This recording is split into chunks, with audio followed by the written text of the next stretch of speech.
Alam mo ba na si Senador Loren Legarda ay nagsalita na sa kanyang kinakaharap na kaso dahil kinasuhan siya ng ombudsman. Ito yung sabi niya, buong katiyakan kung sinasabi na ang mga binabalita, paratang at lubos na hindi totoo at walang anumang batayan.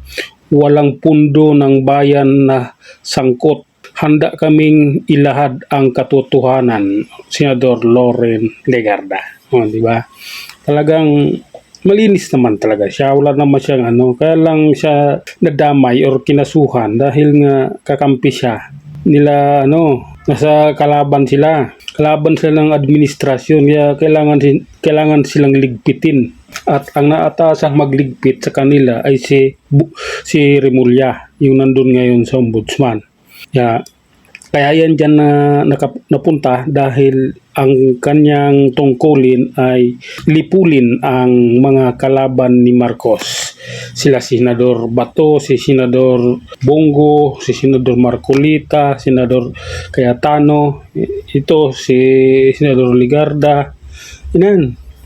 Talagang yan, si Senador Padilla, si Robin Padilla, yan yung kanyang tungkulin, ang lipulin ang kalaban ni Marcos. Kaya para sa iyo, Senadora, nakasuporta naman ang taong bayan, nag-aabang kami sa iyo at sa anak mo. Sana malusutan mo ito at sana mamatay na yung nandiyan nakaupo, hayop na yan.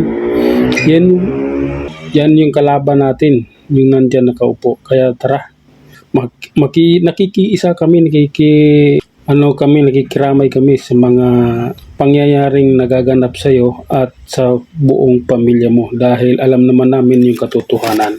Kaya kami ay naniniwala sa iyo. Kaya ano man ang mangyari, alam naman namin kaya mong lusutan yan o kung ano man ang gagawin ng administrasyong ito ay iilan lang naman ang naniniwala sa kanila. At ang batas kasi ngayon ay hindi na patas.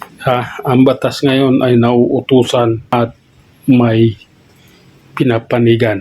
At higit sa lahat, alam naman namin mga masang Pilipino na talagang ang nakaupo ngayon ay wala sa tamang pag-iisip. Ang iniisip niya kung paano lilipulin ang mga kalaban nila. Kaya sa iyo at sa anak mo, Senador, kami nag-aabang at nagmamasid lamang dahil kami ay nandito handang sumuporta sa iyo.